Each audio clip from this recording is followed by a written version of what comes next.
नमस्कार दोस्तों, आज के हमारे इस वीडियो में हम आपके लिए मार्गशीर्ष मास की महालक्ष्मी व्रत की कहानी लेकर आए हैं।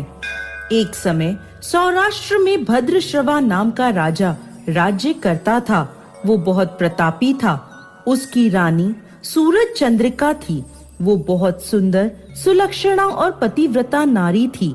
रानी और राजा को 7 पुत्रों के बाद एक कन्या का वरदान प्राप्त था। उन्होंने अपनी कन्या का नाम श्यामबाला रखा था। एक बार महालक्ष्मी जी के मन में आया कि वह जाकर भद्रश्रवा राजा के महल में रहें, जिससे राजा को और भी धन दौलत की प्राप्ति होगी और वह अपनी प्रजा को और भी अधिक सुख दे पाएगा। ऐसा सोचकर महालक्ष्मी जी ने एक बूढ़ी औरत का रूप धारण किया और हाथ में लाठी लिए राजा के महल में पहुंच गई। उन्हें देखते ही एक दासी उनके पास आई और उनका नाम, धाम, काम, धर्म सब पूछने लगी।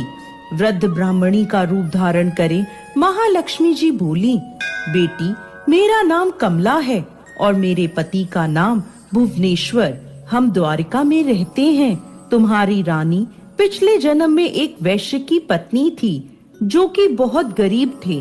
गरीबी के कारण हर रोज उनके घर में झगड़े और कलेश होते थे।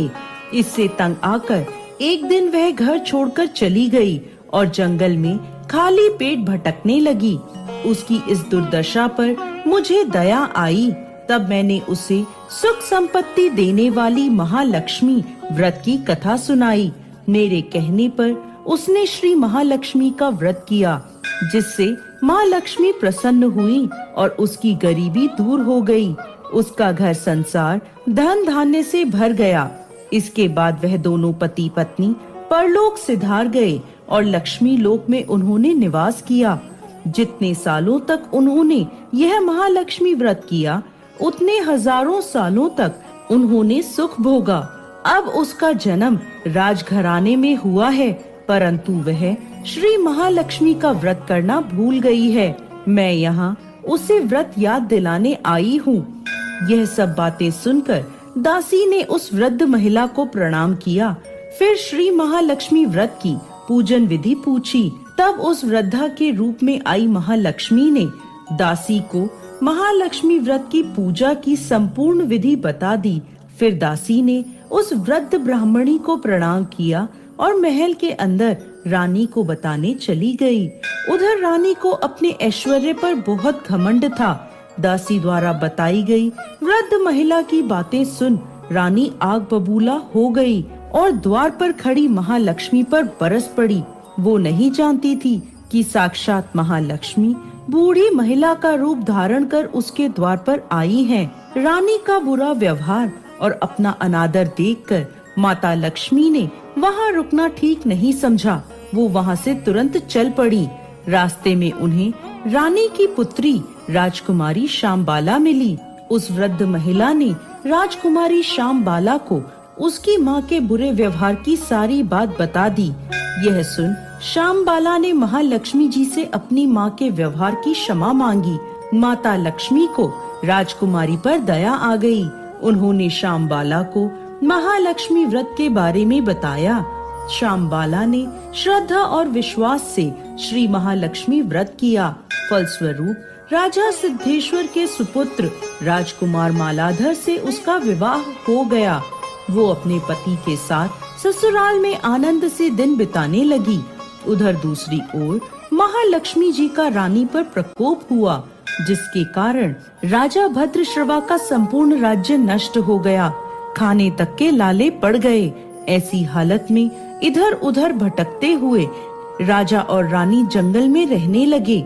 एक दिन रानी राजा से बोली, स्वामी, हमारे दामाद इतने बड़े राजा हैं, धनवान हैं, ऐश्वर्यशाली हैं। उनके पास जाकर उन्हें अपना हाल बताइए, वो जरूर हमारी मदद करेंगे। यह सुन राजा भद्रश्रवा अपने दामाद के पास जाने को तैयार हो गए। दामाद के राज्य में पहुंचकर वह एक तालाब के किनारे विश्राम करने लगे। वहां आती जाती दासियों ने उन्हें देखा तो विनम्रता से पूछने लगी कि आप कौन हैं। जब उन्हें पता चला कि यह रानी श्यामबाला के पिता हैं, तो वह दौड़ती हुई रानी के पास गई और उसे सारी बात बता दी। रानी ने दासी के हाथों राज परिधान भेजकर ठाट बाट से अपने पिता का स्वागत सत्कार करवाया।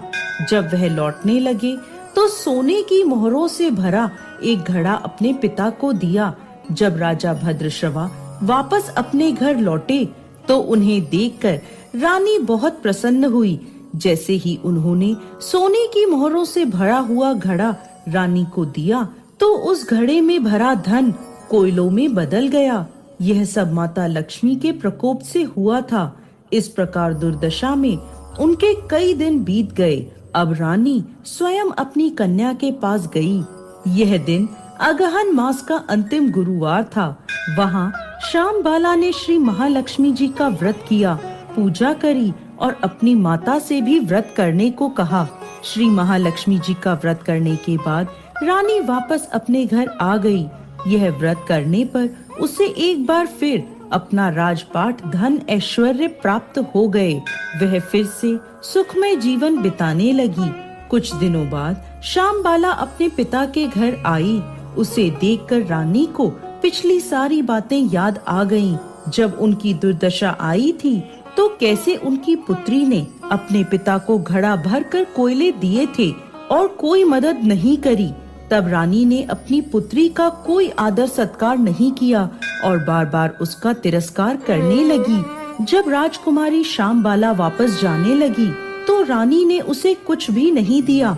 तब अपने घर वापस लौटते वक्त श्यामबाला ने पिता के घर से थोड़ा सा नमक ले लिया। जब वह वापस अपने ससुराल पहुंची तब उसके पति ने पूछा कि मायके से क्या लाई हो। इस पर उसने जवाब दिया कि वहाँ का सार लाई हूँ। तब पति ने पूछा, इसका क्या मतलब हुआ? श्यामबाला बोली, धीरज रखिए, सब पता चल जाएगा। उस दिन श्यामबाला ने कई तरह के पकवान बनवाए और उनमें नमक नहीं डाला और बिना नमक का भोजन अपने पति को परोस दिया।